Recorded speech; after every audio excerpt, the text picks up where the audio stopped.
Oke, kali ini kita akan membahas mengenai sifat koligatif larutan yang pertama itu yaitu tentang penurunan tekanan uap ya. Jadi sifat koligatif larutan itu kan ada 4: penurunan tekanan uap, kenaikan titik didih, penurunan titik beku, dan tekanan osmotik. Jadi untuk pertama kali ini kita akan membahas tentang yang penurunan tekanan uap atau yang disimbolkan dengan delta P.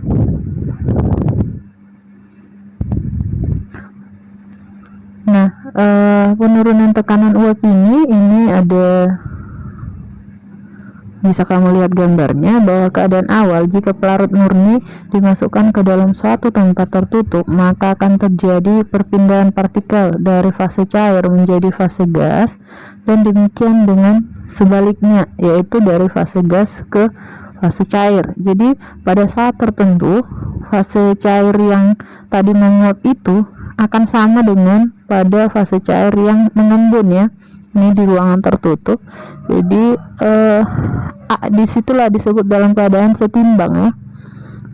Jadi jumlah partikel pelarut murni pada fase gas memberikan suatu tekanan, itu disebut dengan tekanan uap.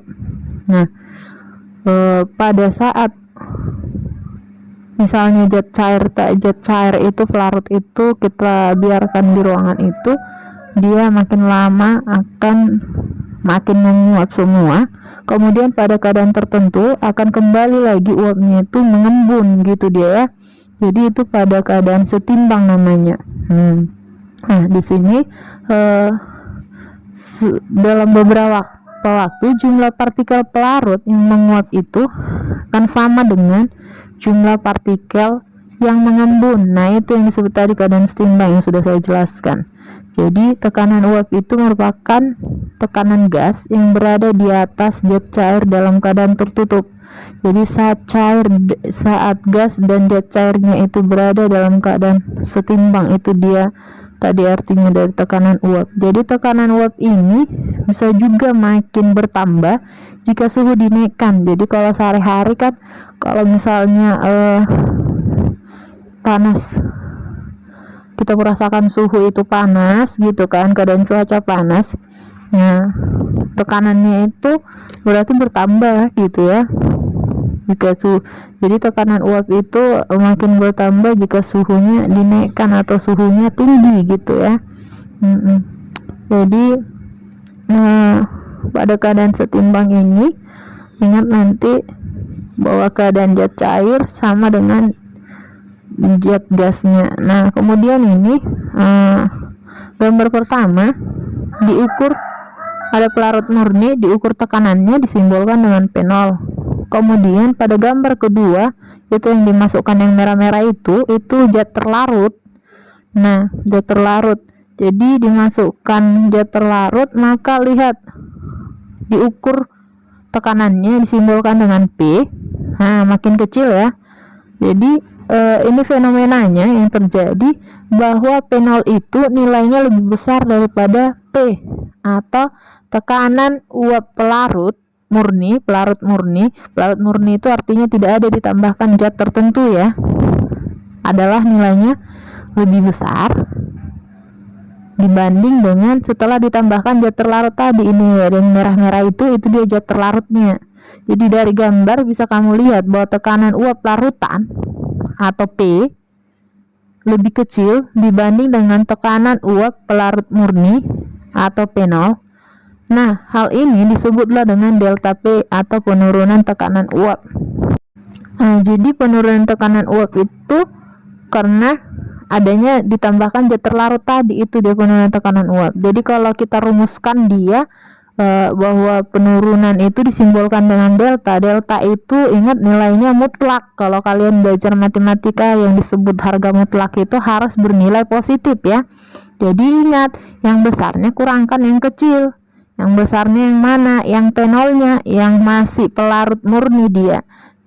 dikurangkan dengan P aksen atau ada juga yang menggunakan P, ada juga buku menggunakan simbol P aksen, sama ya. Jadi delta P, P0 dikurang P. P0 itu adalah tekanan uap pelarut murni, P-nya itu tekanan uap larutan. Larutan itu berarti setelah ditambahi zat terlarut gitu ya. Atau delta P, P0 dikurang P. Nah, itu dia. Nah, dari persamaannya ini bisa kamu lihat nanti jika dihubungkan dengan hukum Raoult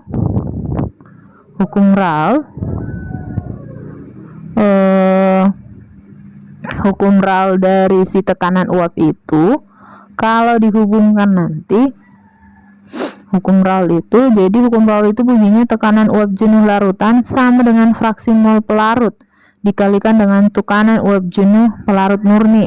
Ini pelarut P itu berarti tekanan uap larutan sama dengan P0 nya tekanan uap pelarut murni kalikan dengan fraksi mol zat pelarut XP. Ingat kemarin kita sudah belajar mengenai konsentrasi, ada fraksi mol, ada molalitas, ada juga molaritas ya. Jadi itulah yang kalian gunakan konsentrasi itu untuk rumusnya si sifat koligatif larutan kita yang empat ini.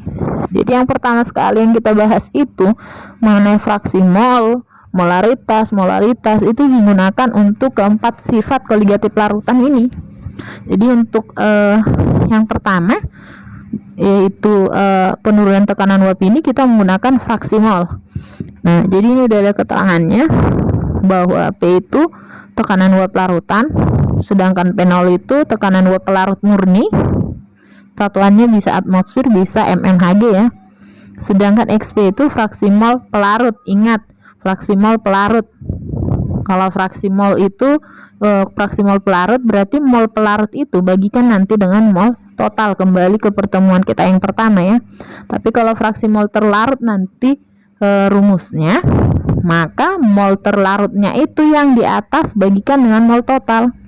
Nah, jadi kalau kita turunkan rumusnya, bahwa besarnya delta P itu tadi kan P0 dikurang P aksen ya.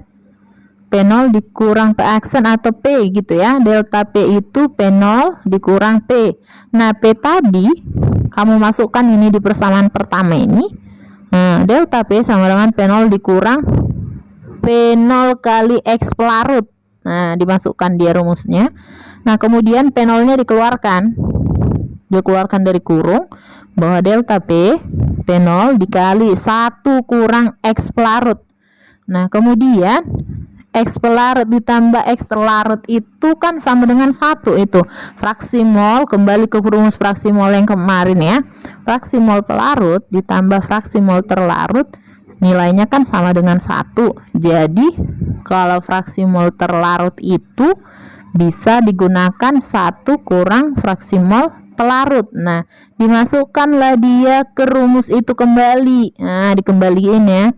Maka didapatlah persamaan ini yang dalam tabelnya ini, bahwa delta P P0 dikalikan dia dengan fraksi mol zat terlarut. Ingat, delta P P0 dikali fraksi mol zat terlarut. Kalau fraksi mol zat terlarut itu berarti mol terlarut dibagi dengan mol total. Mol total itu apa? Mol terlarut ditambah dengan mol pelarut. Lihat rumus fraksi molmu lagi. Cara mencari molnya gimana, Bu? Kemarin sudah saya ajari bahwa mol itu masanya bagikan dengan MR-nya. Jadi harus tahu kamu yang mana terlarut, mana pelarutnya. Misalnya larutan gula. Kalau disebut larutan gula itu berarti siapa terlarutnya? Gulanya. Pelarutnya siapa? Air. Jadi kalau disebut larutan garam, siapa yang terlarutnya? Berarti yang terlarut adalah garam. Yang pelarutnya adalah si air. Nah, begitu dia selanjutnya. Nah, ini ada contoh soal yang pertama. Nah, hitung katanya tekanan uap air diketahui 760. Ditanya, berapa tekanan uap larutan glukosa 18% pada suhu tersebut? Nah, 18% itu ingat kemarin pada saat kita mencari fraksi mol sudah saya sebutkan. Kalau ada kata-kata persen, ingat 18%, berarti ada 18 gram zat terlarut per 100 gram larutan. Berarti ada 18 gram, kalau tadi larutan glukosanya 18 gram, berarti ada 18 gram glukosa dalam 100 gram larutan. Larutan itu adalah jumlah dari terlarut dan pelarut. Jadi kalau 18 gram dia si glukosanya, maka si airnya tinggal kau kurangkan aja dari 100 kurang 18 didapat 82 gram. Nah kemudian masing-masing cari molnya. 18 per 180 itu siapa? MR dari glukosa. Glukosa itu rumusnya apa? C6H12O6. Jadi biar tahu kamu dari mana itu sebenarnya 180.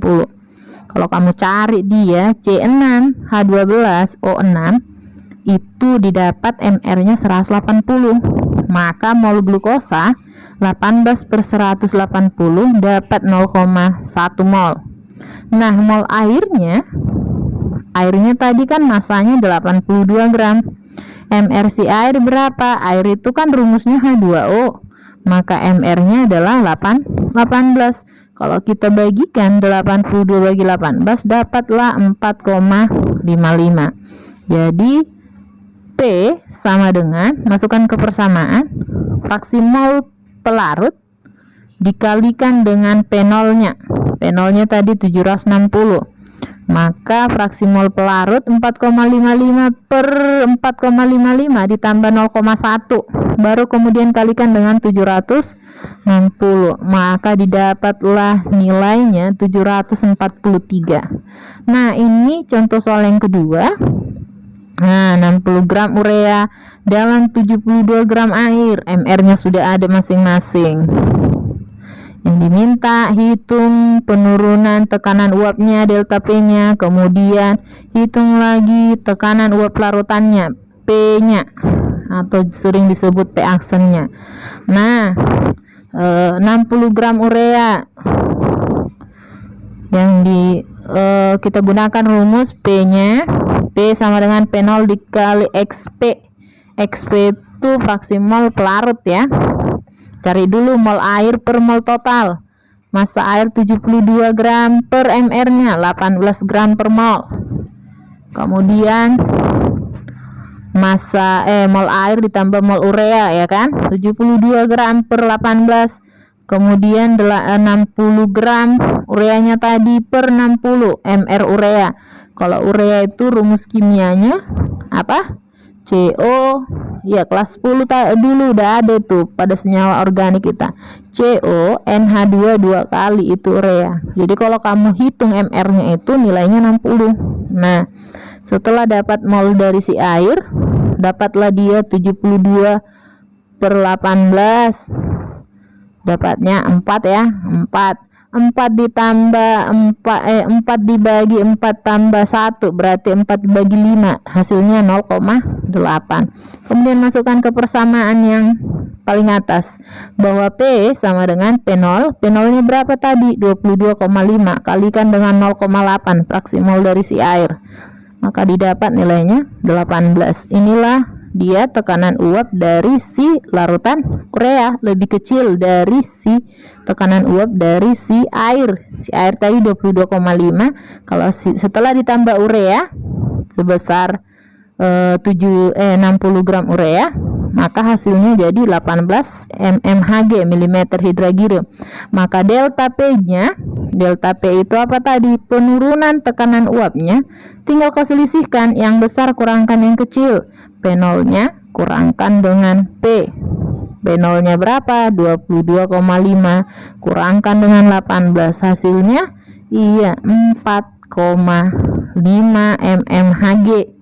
Nah, itu si delta P itulah besarnya penurunan tekanan uap itu.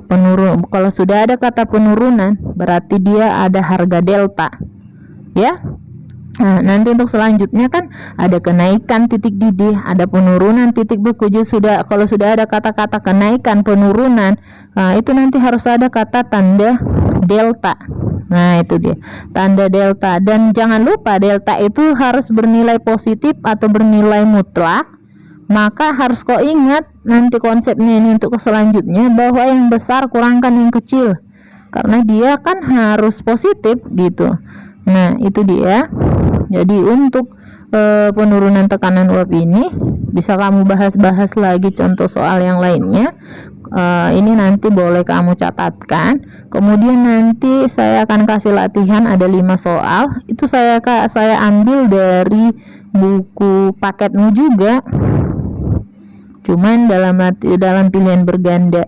Jadi nanti kamu kerjakan di GCR, kamu kerjakan juga di buku latihannya ya. Jadi yang di buku latihan itu ada pembahasan lah dari mana jalannya. Kalau yang di GCR kan tinggal kamu klik jawabannya gitu. Jadi saya harap untuk berikutnya nanti latihan kita tetap kamu kerjakan dan jangan melewati waktu ya. Karena ada tetap pengurangannya. Kalau di jam di hari itu juga kamu kumpul tapi jamnya sudah terlambat, saya kurangi 5. Kalau sudah beberapa hari berikutnya